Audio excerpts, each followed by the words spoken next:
No regrets whatsoever, Carl. No regrets. So, Kevin, people look at you guys and say, yeah, and voicemail is still up and about. Even though, unfortunately, it's down to two persons now. Right. And I know this month has been a tough month for you guys because this is the month of yeah, let's not even go there. So I must say the way how you guys still manage to stay floating, I must commend you guys on that. And not only that, you are performing together, you're also doing things separately without any hard feelings in the group, no animosity and everything. Both of you support each other 100%. Because I've spoken to persons who that is a struggle in their career as well, and you guys cannot attest to that. There's no struggle. I can't tell you that we never went through our struggles as a group. I would be lying if I tell you that we never went through our struggles as a group. We had our struggles. We had our tussles here and there. But one thing we always put above everything else, above even our own personal goals or whatever direction we feel that it was supposed to go, or who feel like them to sing that party, or who feel like them to sing some more. One thing we always put in front of that is the vision that we had for the group. Right. And I think we got a lesson, we got a lesson very early on in our careers. And this was like when it was 5 of us. For a lot of people who don't know, this was when it was like 5 of us. I remember we performed for Sashi, that big show that all the hip hop artists used to come down for. Yeah, I remember that. We performed on Sashi in 2001, and we had the opportunity of meeting John Sally, which is a Laker great of Los Angeles Lakers legend, basketball legend. For those who follow basketball, John Sally. And at that time he was venturing into music, and it was tippy-toeing in trying to form a record company. So it was Jerry D at the time who told us about who introduced us to him and thing. And when we spoke with him, he said that we had to do a little singing and whatever it is the case may be. And we did that, and he was very impressed. But at that time we were singing everybody else's songs. We weren't singing our songs. Right. Singing everybody else's songs. Even though we had songs that we had written for ourselves and stuff like that. But he thought that why we were doing other people's stuff and not original stuff. Anyway, just to cut that short, he said something to us in the meeting that whatever the situation, whatever it is, don't ever let money, boom. Can I say that on the program? He wants to say vagina, people. Don't let money, vagina, or what was the next thing? Our ego. Okay. Don't let that ever be the reason why we part or we have an argument at any time. Okay. And we stood firm on that from that day until now. We never, at no point at all, make them kind of thing that come before what we're doing. So we put voicemail at the forefront at all time, because at the end of the day, yeah, people might know Craig, people might know Kevin, people might know O'Neill, but at the end of the day, it's one thing that brings the three of us together. Yes. Voicemail. And that at the end of the day is what people love. Wow. Guys, just in case you're just joining us, we are talking with Kevin from the group Voicemail. He's just pretty much saying that vagina never come between them. In a nutshell. In a nutshell, they try to stay focused irrespective of whatever is going on. All right, just for persons who want me to interpret, because I'm seeing different persons from different parts of the world in it. It's not only a Jamaican audience. Oh yes. Pum pum, I see Javad said pum pum, he's okay with that word. I know you're okay with that word, but there's another word for it, okay? So irrespective of whatever was going on, they still maintain their level of professionalism. They know what their purpose was, what their goal is. And yeah, and time to time we get so distracted as people. We don't know what it is when the fame and the popularity and when we start seeing more money than what we are accustomed to, we tend to deviate. And I'm glad that you mentioned that, because I want you to help other persons who are listening right now. And guys, if you're not following any of us, please follow both of us right now. Hit the follow button.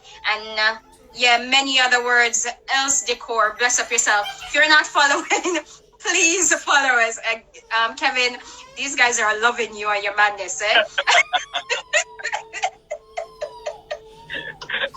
Please follow us right now. Kevin, persons out there right now in Jamaica, one of the biggest thing is that people want to become an entertainer.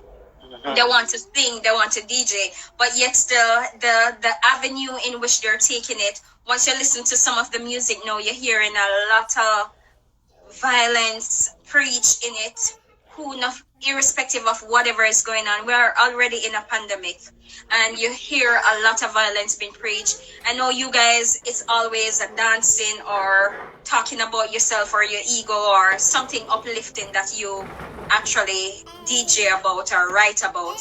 Is there anything that you can say to these persons who are venturing in the wrong direction? In my opinion, people might not believe it's wrong, but if you're singing about killing somebody's mom or telling them cut up this and chop up this or whatever, to me that's just wrong.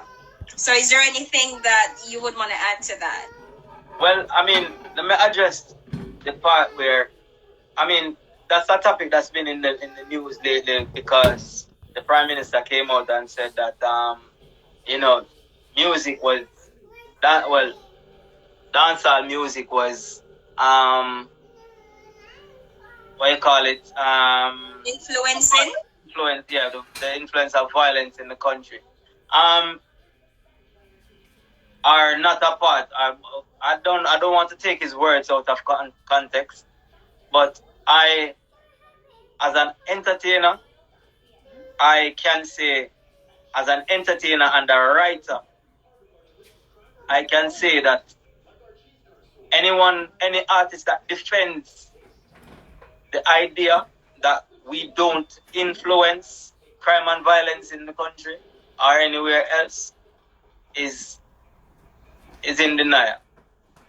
Because for one, we sing the kind of songs we sing because we want a certain reaction from an audience, right?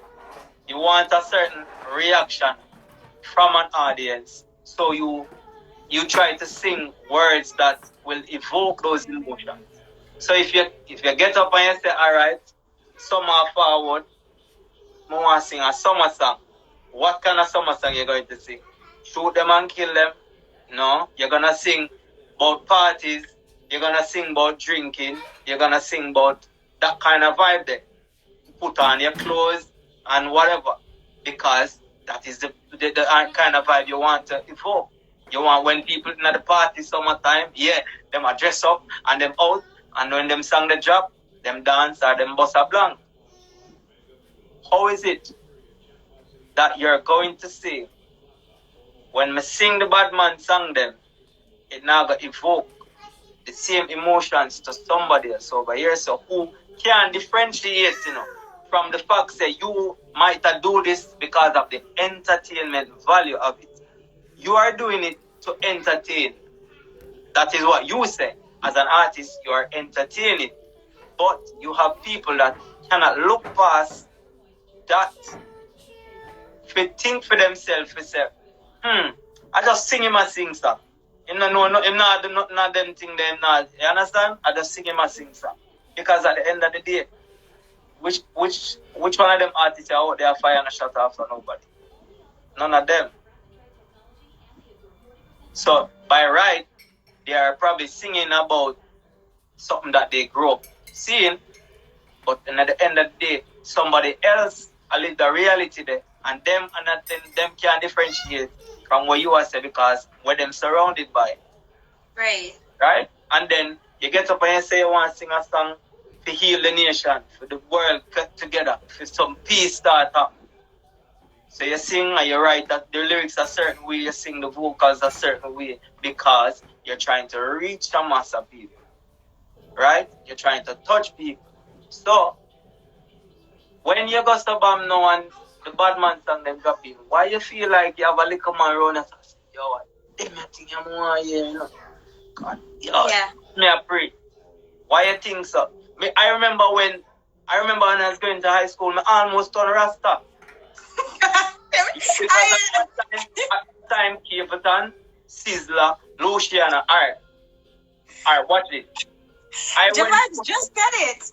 I went to high school with one song play for me. I play one song every single morning when I wake up and getting dressed to go to school. One song. A Luciana song say, God give me strength. Face another day. Carry on my load. That song play, press, boom, one cassette in there. I'm going to play that every morning before I go to school. Every single morning. No. When Sizzler and Capleton them come out and I push the Rasta thing hard, I nearly turn Rasta because of the song them what them a sing. And I believed in it. So why you feel like some youth who don't have the mental capacity to differentiate the entertainment you are doing for? And I go hold on it and say, yeah, at this. So you have to be responsible. You have to be responsible as an entertainer and know that the pen where I use to write is powerful. So you have to take the responsibility. Do I think that we should take all of the blame for violence? No. Hell no. Because politicians on a whole contribute 50% to the violence and the crime in the country because of the way they run the country. Right. I mean, that back. Right. I get it. We know, we can't say we share, I can say that we probably share our next 25. Yeah. You understand? Yeah. And then it's like a man going to look on it and say, but look on the TV show them. Where you going to read? But TV show does contribute too. Because when we are little youth and we watch Spider-Man and we watch Superman, we go up on the roof after we done watch it and jump off. And we watch karate show and we outside the act it out. Come on. Reality. That is so true. That is so true. And I mean, who else to personify it in the way how you actually do it? Yeah, but the reality is music is a bigger influence on people, right, than what you think. When you have kids, right? When your kids 2 and 3 and 4, not even 2 and 3, when your kids are just learning to talk, or even before then, when you try to teach them ABC, them 1, 2, 3, what do you do? Play it. Sing it to them. Sing it or whatever. D, E, F, G. You sing it to them because what? It's easier. That's how it's easier for them to catch it. Yeah. You sing it to them. The A, B, C. Them. See them here? You sing it to them tomorrow morning. You wake up, them and sing it, and you say, what? Yeah, that is the power of music. That is the power of music. And that is why them say music alone shall live. It is powerful. So you have to use it the right way. You have to use it the right way. And you can't believe don't tell me that you don't think that you're an influence. When people dress like you, people want to look like you, don't tell me that you're not an influence. That is blatant lie. And that's the reason why they look at you and say, you know what, you don't have any struggles, and they want to be exactly like you because the life that you live. Yeah, but if you don't share that with them too, because a lot of us will try to paint this facade that, yeah, up yourself. But how did you get up there? Did you just jump up there? You went through some struggles. You went through some fights. You went through some door locked on you. You went through a lot of things. Most of the artists them were boss, them probably have about 50 songs were released before them boss. And that's 50 songs where you think say when you write it and you record it, you think